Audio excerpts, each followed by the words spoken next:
నిజంగా ఈ కేసు పర్టికులర్‌గా పోలీసులకి ఒక సవాల్‌గా మారింది. ఎందుకంటే తనే హత్య చేశాడని నోటి ద్వారా ఒప్పుకున్నప్పటికీ ఆధారాలన్నవి ఇక్కడ కీలకంగా అందరికీ కూడా తెలుస్తుందనమాట. ఎందుకంటే రేపు పొద్దున కోర్టులోని ప్రవేశపెట్టినప్పటికీ కోర్టు కూడా ఆధారాలను బేస్ చేసుకొని శిక్ష కూడా విధించే ఛాన్సెస్ ఉన్నాయి.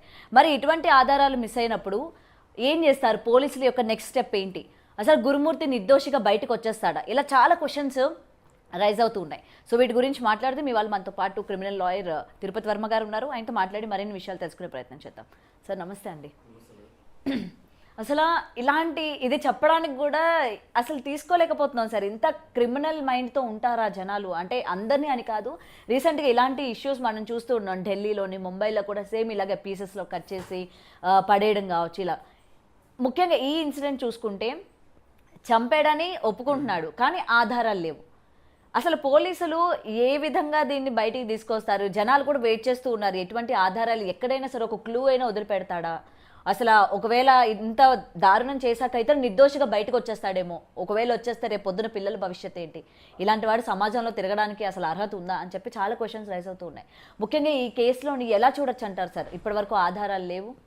ముందుగా తెలంగాణ రాష్ట్ర ప్రభుత్వంలో గౌరవ ముఖ్యమంత్రి రేవంత్ రెడ్డి గారు ఈ క్రిమినల్స్ పైన నిఘా పెట్టి ఒక చట్టపరమైన వీళ్ళకు ఎలాంటి వారినైనా వదిలిపెట్టొద్దని చెప్పి ఒక ఆదేశాలు ఇవ్వడం జరిగింది పోలీసు వారికి. ఇచ్చిన క్రమంలో ఇట్లాంటి సంఘటన జరగడం అనేది చాలా దౌర్భాగ్యం. ఎందుకంటే అతను ఒక ఆర్మీ ఎక్స్ సర్వీస్ మ్యాన్ అని అంటున్నారు. సరే, వాట్ ఎవర్ వాళ్ళ ఇంట్లో ఎలాంటి గొడవ జరిగినా ఏం జరిగినా కానీ ఇలాంటి సంఘటన జరగడం అనేది చాలా బాధాకరం. ఎందుకంటే మహిళా లోకం చాలా వరకు బాధాకరంగానే చెప్పుకోవచ్చు. ఎందుకంటే ఇలాంటి వ్యక్తిని ఒకవేళ మర్డర్ అతను చేసి ఉంటే అతనికి బిఎన్ఎస్ ప్రకారం పనిష్మెంటు అంటే ఉరిశిక్ష వేయాలి. ఆ సెక్షన్ అయితేనే మనకు గవర్నమెంట్లో ఉన్న అంటే పోలీసు వాళ్ళు నిజంగా వాళ్ళు ఇన్వెస్టిగేషన్ చేసినట్టు, వాళ్ళు ఆ ఆధారాలు సేకరించినట్టు అవుతాయి. ఇక్కడ ఏంటంటే అతను ఇంట్లో ఏం జరిగినా కానీ వాళ్ళిద్దరి మధ్య ఘర్షణలో అమ్మాయి చనిపోయినా మర్డర్ చేసినా కానీ ఆధారాలు దొరకకుండా అంటే ఒక కుట్రపూరితమైన కోణంలో ఆలోచించి రకరకాలుగా ఒక మటన్ లాగా కొట్టేసి ఎక్కడ చేసిండో అది ఎవిడెన్స్ దొరకకుండా చేయడం ప్రయత్నం చేస్తుండు. కానీ మన తెలంగాణ పోలీస్ మాత్రం డెఫినెట్లీగా ఏదో ఒక ముద్దాయి ఎక్కడో ఒక చిన్న క్లూ అయినా వదిలిపెడతారు. ఆ క్లూ ఆధారంగా అక్కడ ఇన్వెస్టిగేషన్ జరుగుతుంది. అంటే ఇక్కడ ఒక క్లూ వదిలిపెట్టండి ఆల్రెడీ. ఎందుకంటే ఆ అమ్మాయి మొబైల్ ఇంట్లోనే ఉన్నది. సెకండ్ ఏంటంటే సీసీ ఫుటేజ్ బయట నుండి ఇంట్లోకి వస్తుంది. అంటే ఆమె బయటకు పోయే ప్రసక్తి లేదు.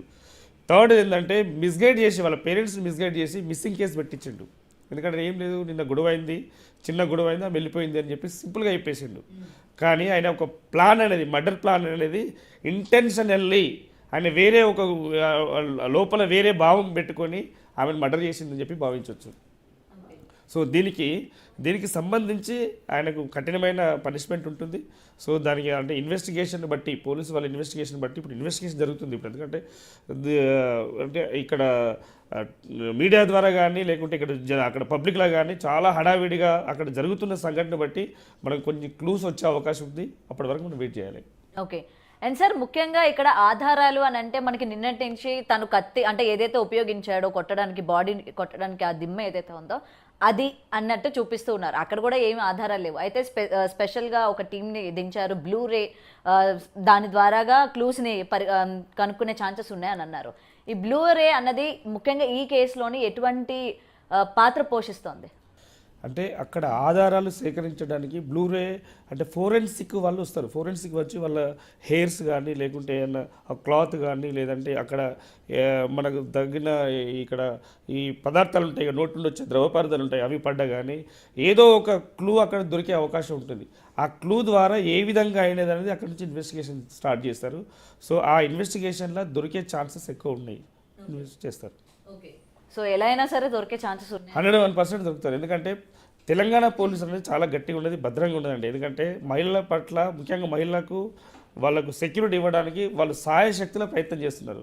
ఆ ప్రయత్నంలో ఇట్లాంటి మర్డర్ కేసులు జరిగినప్పుడు డెఫినెట్లీ రేపు పొద్దున జరగవద్దు అంటే ఇక ముందు వేరే మహిళలకు వేరే అమ్మాయిలకు ఇట్లా జరగవద్దు అంటే వీళ్ళు ఈ కేసును ఖచ్చితంగా ఇన్వెస్టిగేషన్ చేయాల్సిన పరిస్థితి ఉంటుంది.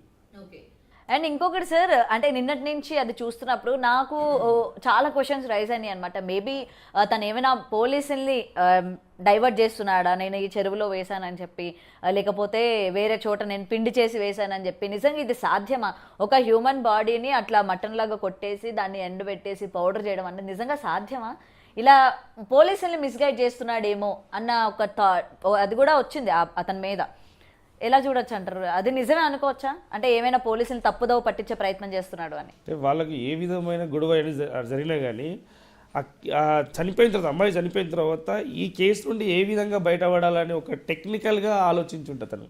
ఆలోచించి ఆ మర్డర్ను, అంటే పోలీసు వాళ్ళకి కానీ రేపొద్దున ఇతను మర్డర్ చేసిన తెలిసినా కానీ రేపు ఎవిడెన్స్ దొరకకుండా, ఆ శిక్ష పడకుండా చేసే ప్లాన్లలో భాగంగా అతను ఈ మాస్టర్ ప్లాన్ వేసిండు. ఎందుకంటే మిస్గైడ్ చేస్తాడు పోలీస్ వ్యవస్థను, ఈ క్లూస్ టీమ్ వాళ్ళను, వీళ్ళందరినీ మిస్గైడ్ చేసి, వాళ్ళ పేరెంట్స్ను వీళ్ళందరినీ మిస్గైడ్ చేసి అక్కడ ఉంది ఇక్కడ ఉంది ఇది ఒకటి మటన్ది అక్కడ పెట్టిండు, మటన్ చెక్క పెట్టిండు, ఒక కత్తి పెట్టిండు. అసలు ఏం జరిగింది అనేది ఆ ఇన్వెస్టిగేషన్లో క్లూస్ టీము ఆ ఇన్వెస్టిగేషన్ బట్టి తెలుస్తుంది. సో దాన్ని బట్టి ఏ విధంగా శిక్ష పడుతుంది అనేది మనకు ఎఫ్ఐఆర్ అయిన తర్వాత, ఇప్పుడు మిస్సింగ్ కేసు పెట్టిరు, మిస్సింగ్ కేసు తర్వాత సస్పీషియస్ డెత్ పెడతారు. సో ఒకవేళ అమ్మాయి చనిపోయిందని నిర్ధారణకు వస్తే, ఇన్వెస్టిగేషన్ అమ్మాయి చనిపోయిందని నిర్ధారణకు వస్తే సస్పీషియస్ డెత్ పెడతారు. తర్వాత మర్డర్ కేసుగా దాన్ని కన్వర్ట్ చేస్తారు. చేసిన తర్వాత అతను ఇన్వెస్టిగేషన్ వాళ్ళు అడిగే క్రాస్ చెక్ చేసుకుంటారు కదా, ఆ క్వశ్చన్లకు వాళ్ళు దొరికిపోతారు. దొరికిపోయిన తర్వాత రిమాండ్ చేసిన తర్వాత అక్కడ ఇన్వెస్టిగేషన్లో పంచ్ విట్నెస్లు, అక్కడ చుట్టుపక్కల ఇంతకుముందు ఏం జరిగినాయి, కొంతమంది విట్నెస్ల ఆధారంగా కూడా దాన్ని ఆ కేసుని ఇన్వెస్టిగేషన్ చేసి రిమాండ్ చేసే అవకాశం ఉంటుంది. దీంట్లో తప్పకుండా మరణశిక్ష పడే అవకాశం ఉంది. ఓకే, ఒకవేళ ఆధారాలు దొరకకపోతే బయటకు వచ్చేస్తాడా? ఎందుకు ఆధారాలు అంటే మనం ఒకటి చిన్న సింపుల్ మేడం.